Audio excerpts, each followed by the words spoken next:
How But hard was it for you to walk away, and not walk away because you're still actively involved, but how hard was it for you to make that decision that, hey, this is going to be my last year, I'm going to retire after this season? What all went into that?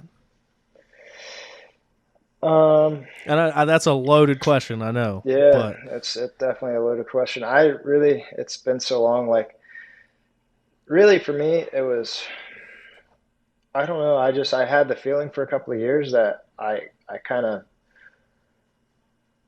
I was losing the mindset. I feel like the mindset was being deterred away from win at all costs. Maybe not win at all costs, but it was like this really like do whatever it takes to get the job done. And like I started mitigating risks like during the week. I could tell like not caring as much if I was somebody who's faster than me, and like where before is like I would shit a brick if I couldn't figure out a way to become the fastest guy that day. Which at the time, like that was very important to me. Is like that's what gave me the confidence. Is like if I had some guys down. I remember like when Ben Kelly and Josh Toth they first started coming to my ranch in Florida. Like on the sand track, I'd lap them 2 times, like on my sand track.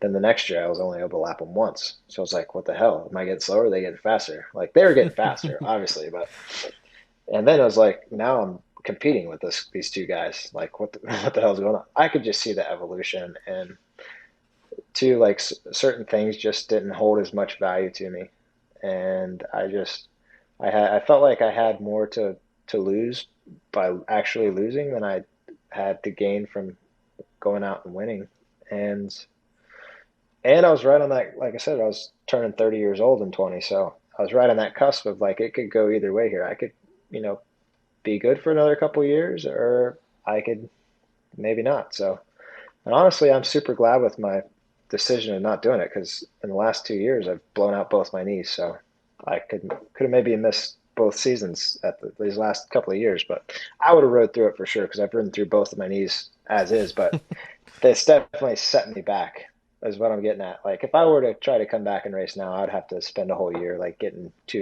knees reconstructed and something done because of this my age and the way they feel and the flex in them right now is it's no good. So um, I'm pretty sure I probably would have blown the last 2 seasons, and but what an insane quote. I'm such a fan of sports, so to hear that, like, had more to lose by losing than you had to gain by winning. But I mean, I guess one of the things too is, like you said, you were turning 30.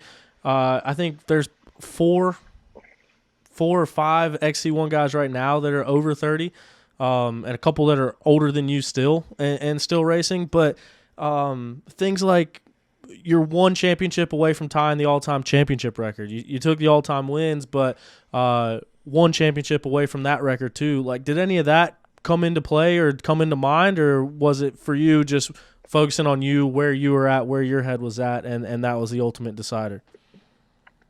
yeah, it was focusing on me, and you can chase as much as you want to chase out there. It's and I feel like people hang on to like to be honest with you, like I wish I could race the rest of my life. I would do it. I would love to.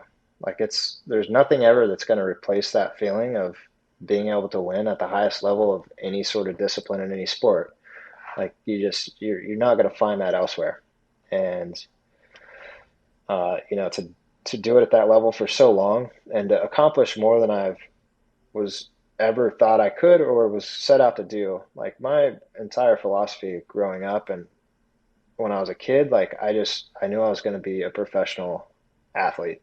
Like I didn't know what it was going to be, but I was just a pure athlete when I was a kid. Like I was kind of one of those. I was good at all. Like any sport you gave me, I was pretty good at it, and I just happened to get the best at motorcycles. And which at one time, like that didn't look like a very possibility, but I was just dead set that I'm going to be a professional athlete at something in my damn life. Like I don't know what it's going to be yet, but I just never.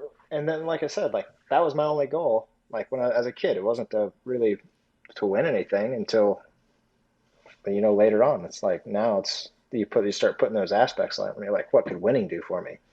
And then you just all this stuff kind of stacks up, and I think now like we got guys still there, and guys that stay too long, and it's just that fulfillment thing. And it's like, what else am I going to do? Like, they enjoyed thoroughly doing what they're doing, and they don't have the same expectations on them as I had on myself that people place on them, which is maybe a little unfair for me to say to them in that aspect. But like, I had some very unrealistic like expectations put on me that I, you know, the situation I put myself in. So I was just tired of, maybe not tired of it. I liked winning, and I always continued to like make sure I did everything I could to win, but I just didn't want to have that constant pressure, and I was ready to move on, and I had a good opportunity to do it.